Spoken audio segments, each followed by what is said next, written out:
David? I don't know what to do. Anyway, let's do this. Okay, because I want to know about this nutrition stuff. I'm going to tell you a little bit about our guest speaker, Amy Campbell. And it's really, I think it's wonderful to have somebody here that's talking about the things that affect my middle. Amy is a registered dietitian from the Grand River Community Health Center. In this role, she supports clients with one-on-one facility and facilitates group programming throughout Brantford, Brant, and Norfolk. She has earned her master's in food and nutrition from Brescia University College at Western University, and uh, has experience working as a dietitian at a family health team and in home care. Amy is passionate about sharing evidence-based nutrition information and helping others develop healthy relationships with food. She supports clients in making sustainable lifestyle changes to improve both their physical and mental health. Outside of her professional life, Amy enjoys reading, baking, oh yum, and being active by hiking and dancing. Oh wow, what takes two to tango. Um, During her presentation, Amy will discuss heart healthy eating in honor of Heart Month. She will provide an overview of the Mediterranean way of eating and practical tips to help you follow this eating pattern in your own life. The Mediterranean way of eating has been shown to not only improve cardiovascular health, but also blood sugars, inflammation, and much more. So, Amy, take it away, please. Thank you. Perfect. Thank you for that introduction. And just to confirm, everyone can see my screen. Perfect. Thank you. Okay. Yeah, so as it was mentioned, my name's Amy. I'm a dietitian. And I work at the Grand River Community Health Center. For those of you who might not be familiar with our center, we offer primary healthcare services, including our doctors and nurse practitioners. We also offer allied health services such as nutrition counseling, mental health counseling, social prescribing, and more. And we have so many group programs as well, such as painting, macrame, dancing. I think belly dancing is a new one that just started, Tai Chi, cooking classes, and more. So you can always check out our website to learn more about our different programming. So today we're really going to be discussing, a little bit to start us off about cholesterol values, blood pressure. Oh, it looks like I might be paused here. Oh, there we go. Sorry. I think it kind of paused temporarily, but I can see everyone again. Um, so today we're talking about cholesterol and blood pressure values. What do the numbers mean? The Mediterranean way of eating, practical nutrition tips for implementing the Mediterranean way of eating in your own life, limiting your sodium intake, and the DASH diet. So lots to discuss today. So first off, just an overview, what is cholesterol, right? Because when we think about heart health, a lot of us think about things like cholesterol, blood pressure, things like that. So cholesterol is a waxy, fatty substance in our blood. The liver makes cholesterol because our bodies need it. We need a certain amount of cholesterol, for hormones, vitamins, things like that. However, having too much cholesterol is where we run into some issues because having too much cholesterol can increase our risk of developing a heart attack, or sorry, developing heart disease, having a heart attack, or stroke. And our cholesterol levels can be influenced by a number of things. One of those being genetics. So some of these things we really can't control: age, sex, race and ethnicity. Some things we can control, such as diet and physical activity, smoking, diabetes can play a role in our cholesterol, things like that. And there's different types of cholesterol. So when you get your blood work done, typically we see what is called a lipid panel, which has a number of different cholesterol values. We don't really just look at cholesterol, we look at a number of things. So total cholesterol includes LDL cholesterol, HDL cholesterol, and other cholesterols. So I'll explain what that LDL and HDL cholesterol is. So LDL cholesterol is low density lipoprotein cholesterol. You don't have to remember those specific words, but just know that LDL cholesterol is lousy. We want it to be low. It's bad cholesterol. It contributes to fatty deposits in arteries, also known as atherosclerosis. Oh, apparently I jumped ahead here. There we go. Sorry about that. Um, on the contrary, we have HDL cholesterol, high density lipoprotein cholesterol. This type of cholesterol is really helpful for us. We want it to be high. It carries that LDL cholesterol, so the bad cholesterol, to the liver to be processed. We also have non-HDL cholesterol.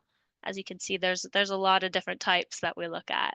And this one is basically our total cholesterol minus all of the good stuff. So it's total minus HDL. Finally, we have our cholesterol to HDL ratio, which compares total cholesterol to our good cholesterol, and a lower ratio is better. So that just kind of gives you an overview of the different types. Because again, if you were to look at your own blood work, you'll see typically all these different types. And another thing that you might see is triglycerides. Triglycerides are fats that circulate in our blood. The liver makes triglycerides, and we also get triglycerides from the foods we eat. High triglyceride levels can contribute to plaque buildup in the artery walls, especially when LDL is high and HDL is low. And so this is the process of atherosclerosis that I mentioned earlier. So over time, when things like our triglycerides and LDL, that bad cholesterol, are high, that's where we can kind of develop these fatty deposits and fatty streaks in our arteries, which over time can lead to a blockage. And if we're blocking that blood flow, we're not getting enough oxygen, that's sometimes where we might, have like heart attack, stroke, things like that. Something I also like to mention when we look at this image is as we kind of get towards that advanced atherosclerosis, that's also where we can see elevated blood pressure. Because when we have a normal blood vessel, our blood's just kind of flowing through nicely. There's a large hole. Whereas as we progress, it has to use more force and pressure to get that blood through. So that's sometimes where we see that connection between the two. So I wanted to briefly touch on lab values because this is a question that I get with almost everyone who comes in my office or comes to my groups. And I will say these are general values. It's always best to speak with your healthcare provider about your individualized lab targets. So total cholesterol, generally we want that to be less than 5.2 millimoles per liter. LDL cholesterol, again, that's our bad cholesterol, less than 3.5. However, if you're someone who is at high risk of cardiovascular disease, it would be best if that was less than 2. And usually your doctor will determine if you're at high risk based on a number of factors such as your age, sex, cholesterol values, etc. Also, if you have diabetes and you've been diagnosed with that, then that would also put you in that high risk category. HDL cholesterol, this is our good cholesterol, so we want it to be high. Ideally for men, that's above 1 millimole per liter, and for women above 1.3, but the higher the better. Our non-HDL cholesterol, so again, all the cholesterol that's not good, we want that to be less than 4.2, and if you're at high risk, less than 2.6. Our cholesterol to HDL ratio, ideally that would be less than 6. 6 to 1 is kind of that ratio. And finally, triglycerides. There is a difference between fasting and non-fasting for triglycerides only because they are mostly impacted by our food intake. And so for fasting, that would be less than 1.7 millimoles per liter if you haven't eaten in 8 hours or more. Non-fasting, less than 2 millimoles per liter. So that's just a little bit of an overview about cholesterol. And now I'll speak a bit about blood pressure before getting into, the nutrition information. So, blood pressure is the force of blood against your arteries as it travels through the body. And high blood pressure is a risk factor for heart disease and stroke. Really, in and of itself, blood pressure, isn't a horrible thing. Same with high cholesterol, but it is a risk factor. And so that's why we want to get it under control because it can influence our risk of developing heart disease. So the top number of our blood pressure, known as systolic blood pressure, measures the pressure of your blood when the heart beats. In contrast, the bottom number, diastolic blood pressure, measures the force of blood when your heart relaxes in between beats. So typically we see a higher top number compared to bottom number, though sometimes the bottom number can be higher, but that tends to be more rare. There's lots of factors that affect our blood pressure. So that's why typically one reading isn't always very accurate. It's helpful to get several readings over time because there are so many influences. So drinking alcohol and caffeine can influence our blood pressure, smoking, physical activity, if you were just walking or running, and you checked your blood pressure, it would likely be different than if you were sedentary. Unsupported arms, back, or feet. If you talk while you get your blood pressure taken, that can influence it. Stress or anxiety, also white coat syndrome. So that's when we go to our doctors and maybe our blood pressure is elevated when we're in the doctor's office, whereas it might not be elevated when we're at home. And many more. Those are just a few. So generally for blood pressure values, normal blood pressure would be a systolic, kind of that 120 over 80, but systolic 120 to 129 is normal, and diastolic 80 to 84, and mmHg is millimeters of mercury. And, we kind of see high blood pressure when that systolic is above 135 millimeters of mercury and diastolic is above 85. Again, if it's like that once, not really a big deal because there's so many influences. But when it's high over time and after measuring it on several occasions, that's when, you know, your doctor might talk to you about medications or something like that. And for individuals with diabetes, a blood pressure reading of less than 130 over 80 is ideal. So the numbers are just a little bit different. One thing I'll mention as well is these high blood pressure readings are based off of an automatic blood pressure machine. I feel like those are typically the ones we see now, but if you happen to have a manual one, the numbers are a little bit different. So high would be 140 over 90. So what helps? So we have cholesterol, we have blood pressure, maybe they're high, maybe they're not, maybe we want to prevent them from becoming high. So the following things can help to lower our cholesterol and blood pressure values. So engaging in regular physical activity, eating nutritious foods, limiting alcohol, quitting smoking, reducing stress, and taking medications. So for the remainder of this presentation, we're really going to be focusing on the first three, the physical activity, nutrition, and alcohol. And if you've ever joined one of my heart health classes before, it might be a bit repetitive for you, but we can always get a refresher. So this is the Mediterranean diet pyramid. And honestly, the Mediterranean way of eating is one of the most researched eating patterns that can really help our heart health. It's recommended by the Canadian Cardiovascular Society. It's also recommended by Diabetes Canada and many other organizations. So I'll provide an overview of the pyramid and then we'll go into each tier in more depth throughout the rest of the presentation. So the bottom tier, we have be physically active, enjoy meals with others.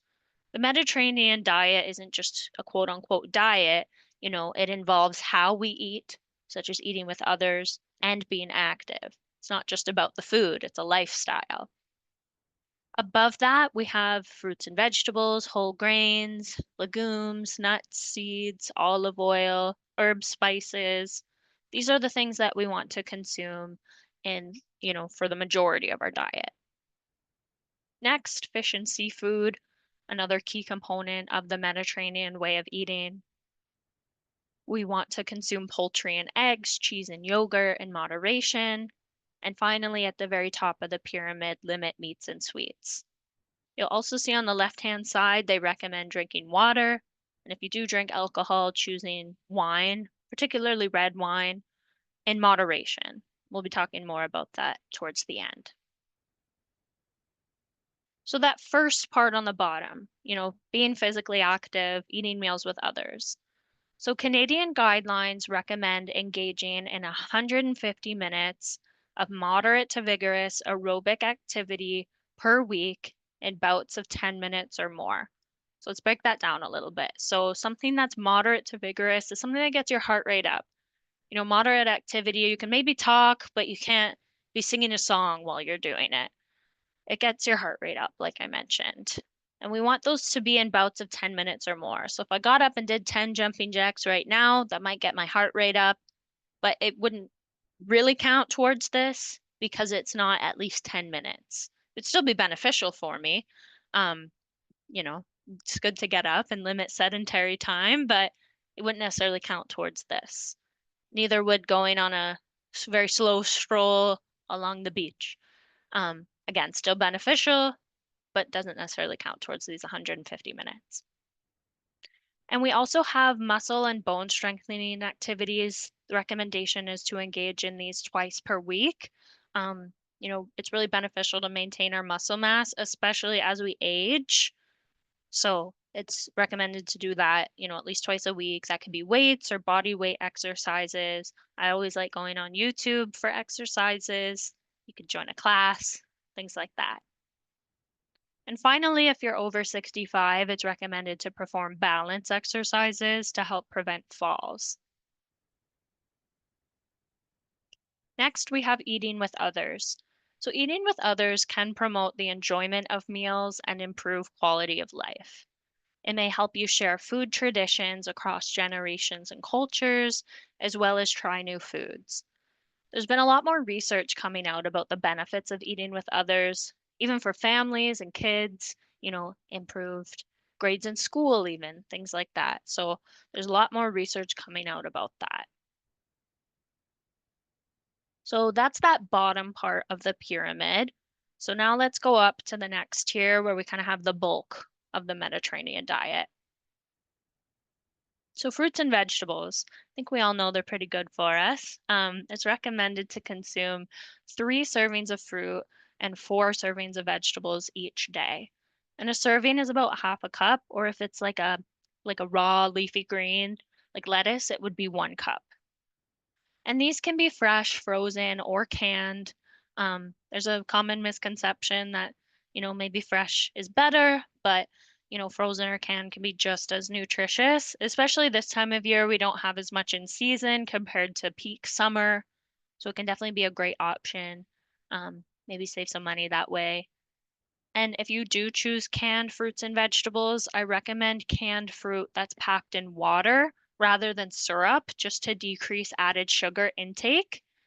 And choose vegetables that are low in sodium, or say no salt added, something along those lines. And finally, it can be really beneficial to eat the rainbow over the course of a day or a week. All the different colors of fruits and vegetables have different antioxidants in them. So rather than having maybe one color all day, it can be helpful to get all the different colors of the rainbow. Some practical tips to help you eat more fruits and vegetables each day. You can cut up fruits and vegetables ahead of time so you have them ready for when you have less time.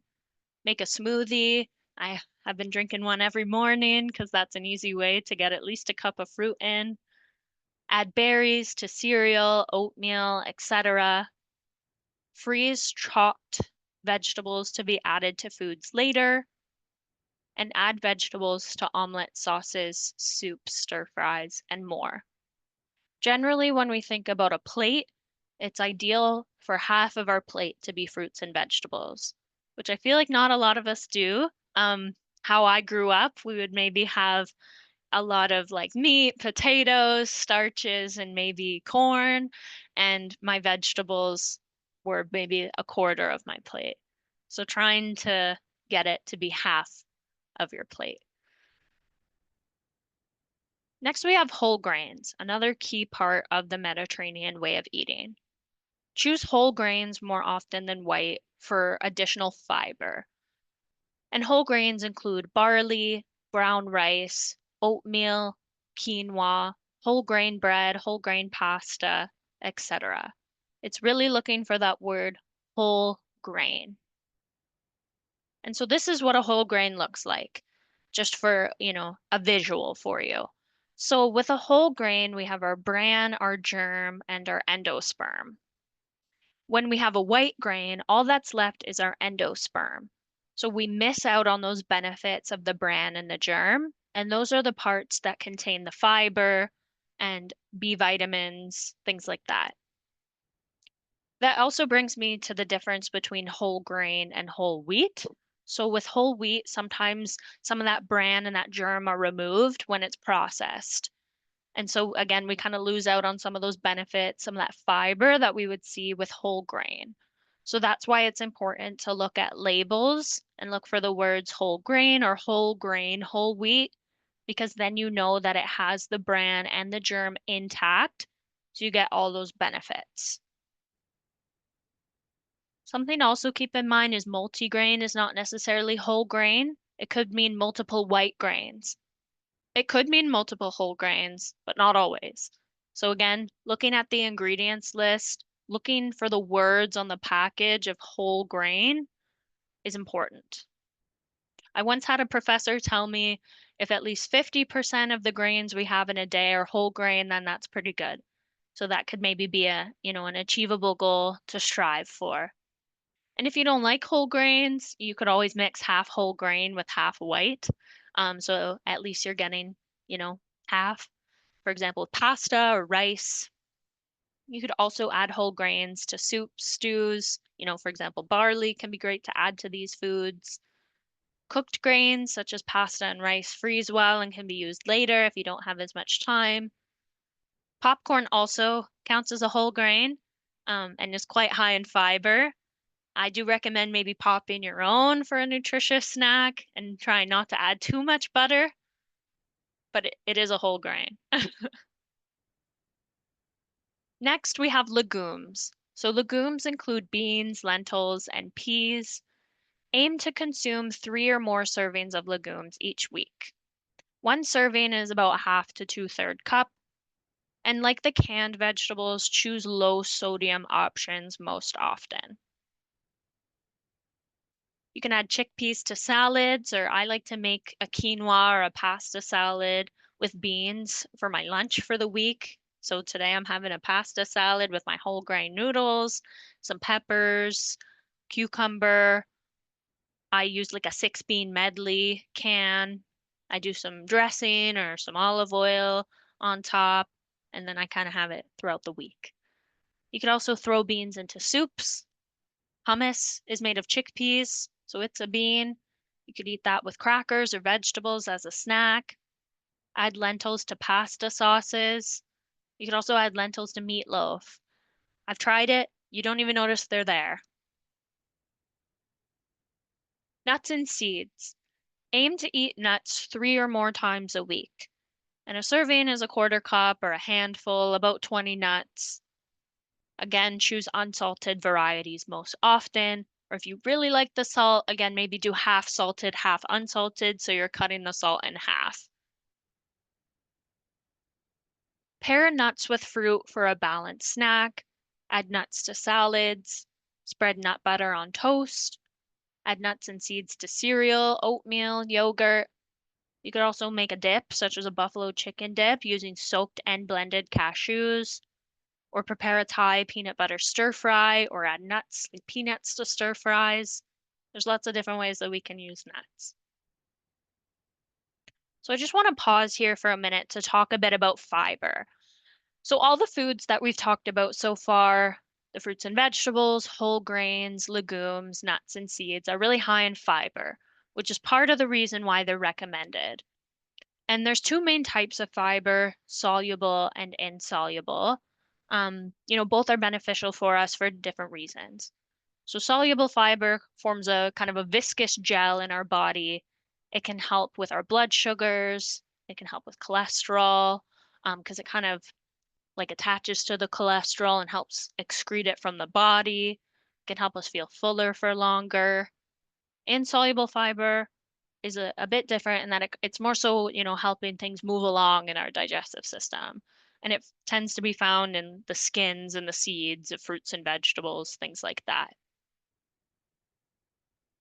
So some sources of that soluble fiber include barley, Brussels sprouts, chia seeds, legumes, oatmeal. Psyllium fiber supplements such as Metamucil can be a great option if you have troubles getting enough fiber in your diet, soy nuts, etc. So all these things that we've already talked about so far, but I just wanted to highlight the importance of that fiber. Next, we have olive oil. So olive oil is a staple of the Mediterranean way of eating. It's recommended to use olive oil as the main source of fat for cooking. Guidelines suggest consuming 4 tablespoons per day, which always surprises people. That seems like so much, but to me, that just shows me how beneficial olive oil is that they're recommending 4 tablespoons a day. That just shows, how great it is for you. I recommend choosing extra virgin olive oil if it's feasible for you. It does tend to be more expensive, but it's less refined, less processed, and therefore has more antioxidants in it, which are really beneficial for our heart health. But if you can't afford extra virgin olive oil and you got a more refined version, it's still going to have benefits. Drizzle olive oil onto salads as a dressing. You could roast vegetables in olive oil, dip bread into olive oil and balsamic vinegar, replace other fats with olive oil when baking, use olive oil when making fried or scrambled eggs rather than maybe butter. You can also add olive oil to chilies, soups, and stir fries. Finally, in that kind of big category of the Mediterranean pyramid, we have herbs and spices. Cook with herbs and spices and aim to consume homemade sauces containing garlic, onion, tomato, and olive oil twice weekly. And those sauces can go on pasta, vegetable, or rice dishes. And that's recommended because that's kind of staple food in the Mediterranean diet. We want to limit salt to less than 2,300 milligrams per day. Limiting it to 2,000 or even 1,500 is even more beneficial, but kind of the maximum amount we want in a day is that 2,300. And most of us Canadians are getting more than that. So, salt is really beneficial for us, but we tend to consume it in excess in Canada. And interestingly, most of our sodium intake comes from processed foods. It's not as much, adding salt when we're cooking, though that still plays a small role. It tends to be our packaged foods, canned foods, things like that. So that's where I recommend cooking at home more often, because those restaurant foods as well tend to, be a bit higher in sodium, fast food, things like that. Replace salt with herbs and spices at home. You could prepare a homemade marinade. Some of the ones at the store do tend to have high sodium contents. Choose reduced sodium or no salt added products such as soups and frozen foods. You can also compare labels to choose a lower sodium option. And, try and keep sodium below 15% of the daily value. So just briefly on label reading, 5% or less is a little, 15% or more is a lot. So if we can keep it below that 15%, so it's not a lot, then that's pretty good. And that applies to things like sodium, sugars, saturated fats, keeping that below that 15%. Where some things we really want to be above that 15%, like fiber, potassium, iron, vitamin D, etc. So 5, 15. Those are kind of the numbers to remember. So back to our pyramid. So we've made it to the middle tier, fish and seafood. aim to consume 3 or more servings of fish or seafood each week. A serving of fish is about 3.5 to 5 ounces or 100 to 150 cans. That would typically be like a can of tuna or salmon, for example. And one serving of seafood is 4 to 5 pieces or 200 grams. Choose fatty fish in particular, such as herring, mackerel, salmon, or sardines. And for salmon, it can definitely be canned. You can have canned fish, because again, that can sometimes be a bit more affordable. And these fatty fish are recommended because they're really high in omega-3 fats, which are very beneficial for heart health. Which brings me to omega-3 supplements or fish oil supplements.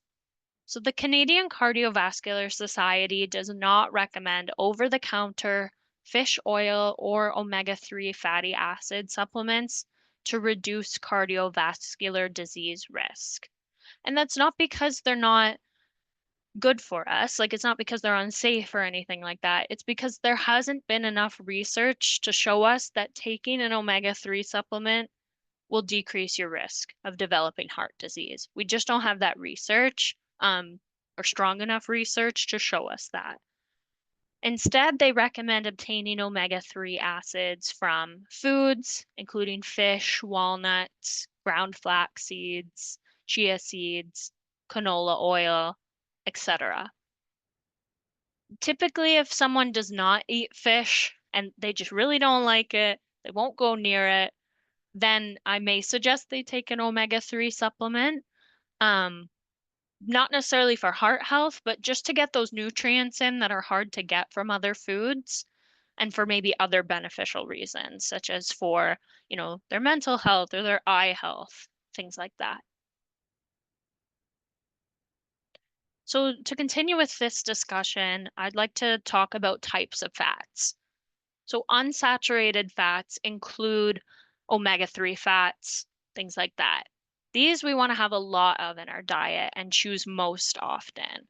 These are found in avocados, fatty fish, nuts and seeds, olive oil. Also, margarine falls into this category. These are liquid at room temperature typically. So we think of olive oil, it's liquid. Saturated fats, on the other hand, these we really want to limit.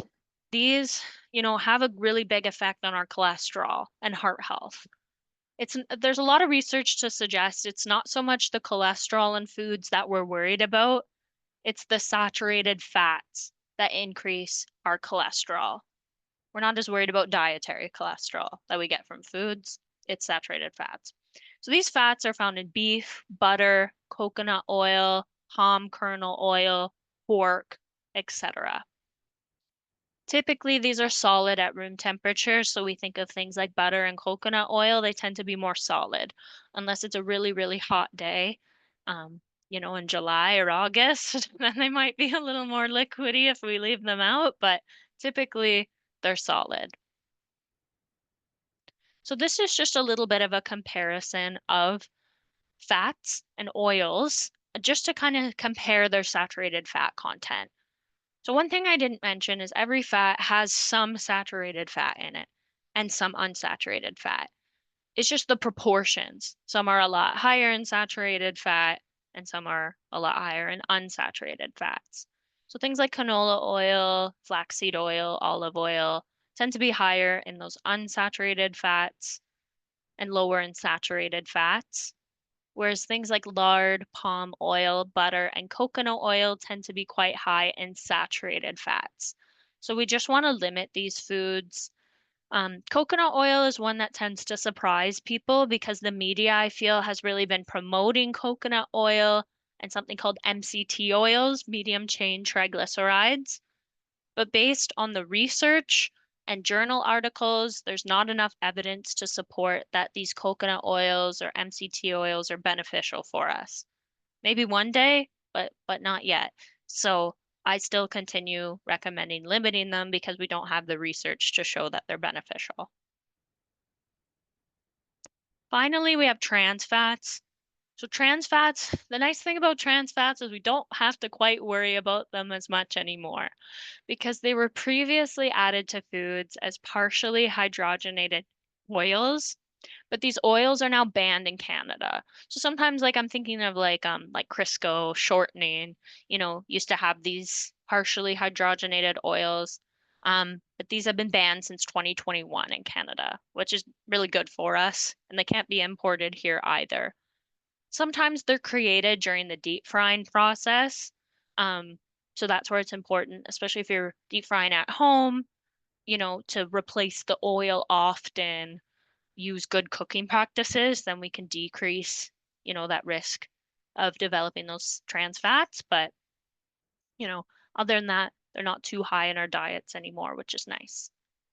We also see naturally occurring sources of trans fats in meat products and dairy products. However, these have not been shown to be harmful.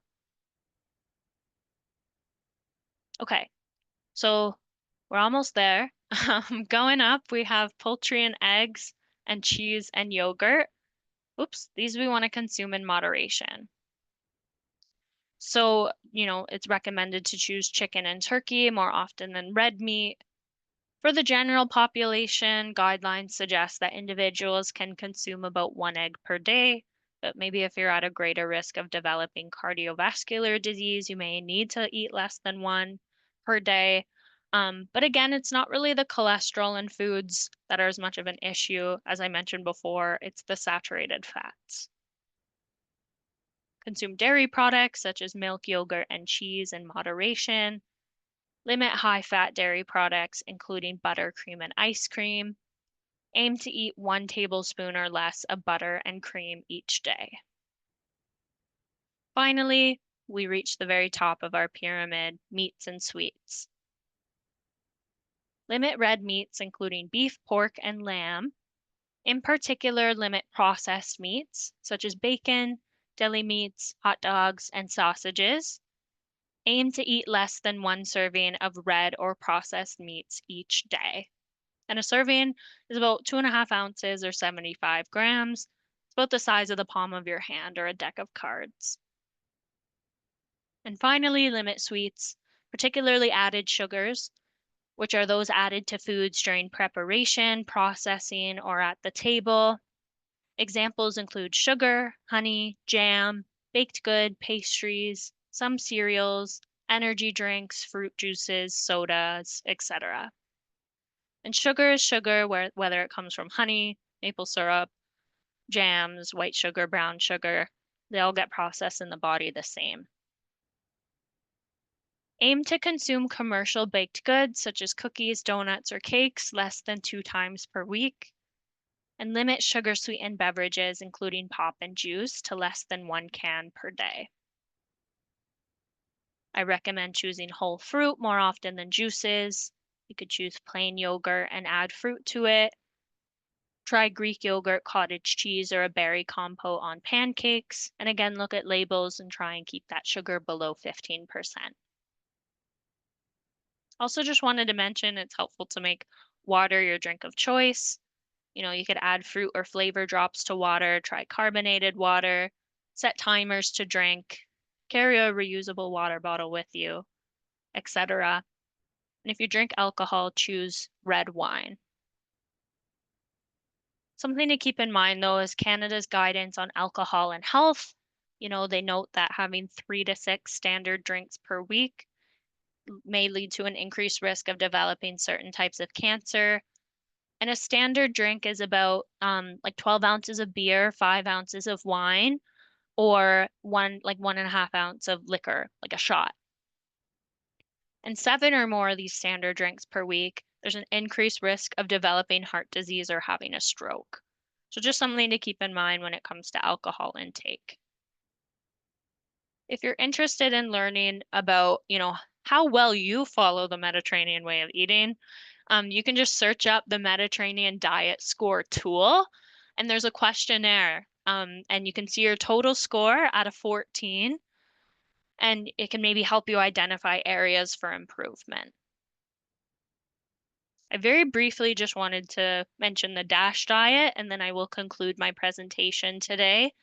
So the DASH diet is also recommended for heart health, and it's very similar to the Mediterranean way of eating.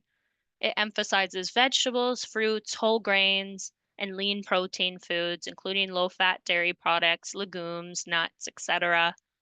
It really emphasizes eating lots of fiber, calcium, potassium, and it limits those saturated fats, sodium, and sugars.